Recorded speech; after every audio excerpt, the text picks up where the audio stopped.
అందరికీ నమస్కారం. నేను మీ షణ్ముఖ్.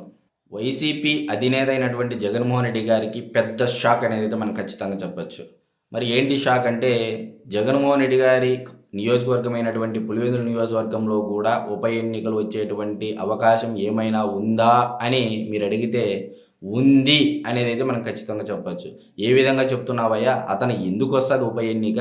అతను పులివెందులలో ఎమ్మెల్యేగా గెలుపొందాడు కదా! మరి వైఎస్ఆర్‌సీపీ పార్టీలో జగన్మోహన్ రెడ్డి గారు కాక మిగిలినటువంటి 10 మంది ఎమ్మెల్యేలు కూడా గెలుపొందారు కదా! శాసనసభ్యులుగా ఉన్నారు కదా! మరి వీళ్ళకెందుకు ఉప ఎన్నికలొస్తాయి? జగన్మోహన్ రెడ్డి గారికి ఎందుకొస్తాయని చెప్పేసి మీ అందరికీ ఒక ప్రశ్న అయితే మొదటగా రావచ్చు. మరి ఏ ప్రాతిపదికన, దేని ఆధారంగా ఉప ఎన్నికలు రావచ్చు అనేది మీ అందరికీ వచ్చేటువంటి మొదటి ఆలోచన. మరి దీనికి ఇది రాష్ట్రంలో జరిగేటువంటి పరిణామం కాదు, కేంద్రంలో పార్లమెంటులో జరిగేటువంటి పరిణామాల దృష్ట్యా, తద్వారా రాష్ట్ర అసెంబ్లీలో కానీ జరిగితే అదే పరిణామాలు ఖచ్చితంగా ఉప ఎన్నికలు రాబోతున్నాయని అయితే మనం ఖచ్చితంగా చెప్పచ్చు. మరి అయితే ఏంటి కేంద్రంలో వచ్చినటువంటి కొత్తదేంటి? మరి ఆ కొత్త విధానం ఏంటి? దానివల్ల ఇక్కడ ఉన్నటువంటి ప్రతిపక్ష పార్టీ అయినటువంటి వైసీపీ పార్టీకి ఏంటి ఇబ్బంది అని అంటే, మామూలుగా దేశంలో ఉన్నటువంటి ప్రజా సమస్యలపైన ప్రజా దేవాలయమైనటువంటి పార్లమెంటులో ఎంపీలు లోపలికి వెళ్ళాలి, అక్కడికి అటెండెన్స్ చేయాలి అంటే పార్లమెంటు బయట లాబీలో ఉండేటువంటి రిజిస్టర్లో సంతకాలు చేసి లోపలికి వెళ్ళడం అనేది కొన్ని సంవత్సరాల నుంచి ఒక సాంప్రదాయంగా కొనసాగుతూ వస్తూ ఉంది. మరి ఒకవైపు నరేంద్ర మోడీ గారి ప్రభుత్వం డిజిటల్ ఇండియా అని చెప్పేసి ప్రతిదీ డిజిటల్ ఇండియాలో భాగంగా ముందుకు వెళ్తూ ఉన్నారు కాబట్టి, మరి ఈ పాతకాలం పద్ధతేనా మరి దేశంలో digital India, PhonePe, Google pay, మరి ప్రతిదీ ట్రాన్స్పరెంట్గా అంతా ఆన్లైన్ చెల్లింపులు చేసినటువంటి ప్రాసెస్లో మరి ఈ రోజుకి నేటికి ఇంకా రిజిస్టర్లో సంతకాలు చేయడం ఏంటి అనే ఉద్దేశంతో నరేంద్ర మోడీ గారి ప్రభుత్వము పార్లమెంటులో కూడా పార్లమెంటు సభ్యులకి ఇక బయట రిజిస్టర్లో సంతకాలు చేయకోకుండా కేవలం పార్లమెంటులోకి వచ్చిన తర్వాత వారి యొక్క కేటాయించినటువంటి సీటులో కూర్చున్న తర్వాతనే ఎయిదర్ వేలిముద్ర కానీ లేదా ఐ ట్యాపింగ్ కంటి ద్వారా కానీ అటెండెన్స్ వేసుకోవాల్సినటువంటి అవసరం ఉంటుంది. దీనికి సంబంధించినటువంటి ప్రతి ఎంపీ సీటు దగ్గర ఒక పరికరాన్ని అక్కడ అమర్చడం జరుగుతూ ఉంటుంది. ఈ బడ్జెట్ సమావేశాల ముందర, అనగా 2026 బడ్జెట్ సమావేశాల ముందరే ఇది ప్రవేశపెట్టాలి అని చెప్పేసి నరేంద్ర మోడీ గారి ప్రభుత్వం దృఢ చిత్తంతో ఈ నిర్ణయం తీసుకోవడం జరిగింది.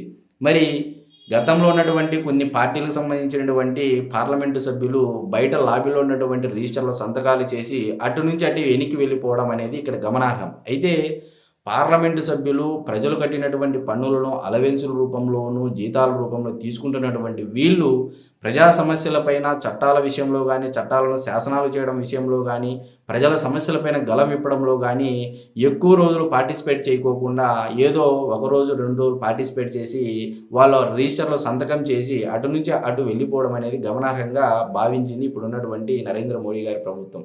మరి మీరంతా బాగానే చెప్తున్నారు, మరి దీనికి వైసీపీ అధినేత జగన్మోహన్ రెడ్డి గారికి మరి ఆ పార్టీ ఎమ్మెల్యేలకి ఏంటి ముప్పు అని అంటే, ఇప్పుడు ఈ కొత్తగా తెచ్చినటువంటి విధానం రిజిస్టర్లో సంతకాలు చేసేటువంటి విధానాన్ని పార్లమెంటులో తీసేసి 2026 బడ్జెట్ సమావేశాల ముందు ఏదైతే వీళ్ళు కొత్త అటెండెన్స్ని ప్రవేశపెడుతున్నారో అదే తరహా విధానాన్ని ఆంధ్రప్రదేశ్ రాష్ట్ర అసెంబ్లీ స్పీకర్ అయినటువంటి అయ్యన్న పాత్రుడు గారు, మరి అదేవిధంగా డిప్యూటీ స్పీకర్ అయినటువంటి రఘురామకృష్ణరాజు గారికి తెలియనీయకోకుండా జై స్వామి అని చెప్పేసి ఈ వైసీపీ ఎమ్మెల్యేలు 10 మంది మరి జగన్మోహన్ రెడ్డి గారితో సహా లోపల వారి యొక్క ఆరాధ్య దైవాన్ని, ఇష్టదైవాన్ని కోరుకుంటున్నారు, రోజు ప్రార్థన చేసుకుంటున్నారు అనేది జనాల్లో ఉన్నటువంటి ఒక చర్చ. మరి ఏంటి అంటే, ఇప్పుడు ఇదే తరహా విధానాన్ని ఆంధ్రప్రదేశ్ రాష్ట్ర అసెంబ్లీలో కూడా ప్రవేశపెడితే మరి వైఎస్ఆర్సీపీ పార్టీకి సంబంధించినటువంటి 10 మంది ఎమ్మెల్యేలు కాక జగన్మోహన్ రెడ్డి గారితో పాటు ఇక రిజిస్టర్లో సంతకం చేసి వెళ్ళిపోయేటువంటి పాత తరహా విధానానికి స్వస్తి పలికితే మరి అసెంబ్లీలో కూడా ఒక పరికరాన్ని అమర్చి మరి వేలిముద్ర ద్వారా కానీ, ఐ ట్యాపింగ్ ద్వారా కానీ అటెండెన్స్ పెడితే మరి రాష్ట్ర అసెంబ్లీలో కూడా ఈ ఎమ్మెల్యేలు ప్రజా సమస్యలపైన, వారి యొక్క నియోజకవర్గ ప్రజల సమస్యలపైన మాట్లాడాల్సింది పోయి అసెంబ్లీకి రాకోకుండా మరి ప్రజల కట్టేటువంటి పన్నులను కూడా వీళ్ళు జీతాల రూపంలో, అలవెన్స్ రూపంలో తీసుకుంటున్నారు. కాబట్టి ఖచ్చితంగా స్పీకర్ అయ్యన్న పాత్రుడు గారు కూడా ఇది సీరియస్గా తీసుకొని ప్రవేశపెడితే మటుకు ఈ 10 మంది ఎమ్మెల్యేలు జగన్మోహన్ రెడ్డి గారిని కాదని ఎలాగో అసెంబ్లీకి రాలేరు, అంత ధైర్యం చేయలేరు. ఎందుకంటే జగన్మోహన్ రెడ్డి గారి నిర్ణయానికి ఎదురెళ్తే ఆ పార్టీలో బ్యూరోక్రాట్స్ పరిస్థితి ఏంది, మరి రాజకీయ నాయకుల పరిస్థితి ఏంది అనేది అందరికీ తెలిసినటువంటి విషయమే. మరి జగన్మోహన్ రెడ్డి గారి యొక్క స్వభావం స్వభావం ఏంటంటే నేను పట్టిన కుందేలకు మూడే కాళ్ళు అన్నటువంటి స్వభావం అనేది చాలామంది ఇంటర్వ్యూలో కూడా చాలామంది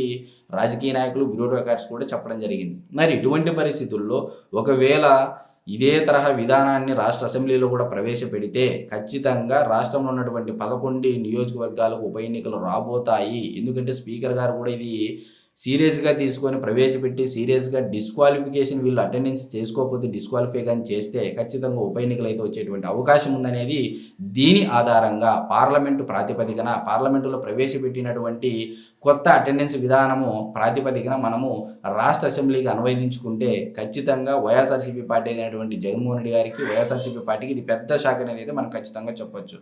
కాబట్టి రాబోయే రోజుల్లో వైఎస్ఆర్సీపీ పార్టీకి గడ్డు కాలమే. అటు పార్లమెంటు సభ్యులకు ఇటు అసెంబ్లీ శాసనసభ్యులు అయినటువంటి ఇద్దరికీ ఖచ్చితంగా గడ్డు కాలం అనేది అయితే మనం ఖచ్చితంగా చెప్పొచ్చు. ఇప్పటికీ కూటమి ప్రభుత్వం అసెంబ్లీకి రండి, ప్రజా సమస్యలపైన మాట్లాడండి అని చెప్పేసి ప్రతి ఒక్కరూ విన్నవించుకుంటున్నా సరే జగన్మోహన్ రెడ్డి గారి పార్టీకి సంబంధించినటువంటి సకల శాఖ మంత్రి సజ్జల రామకృష్ణారెడ్డి గారు ప్రతిపక్ష హోదా ఇస్తేనే వస్తామని చెప్పేసి చిన్నపిల్లాడలా సమాధానం చెప్పినటువంటి పరిస్థితులు మీరు అందరూ చూశారు.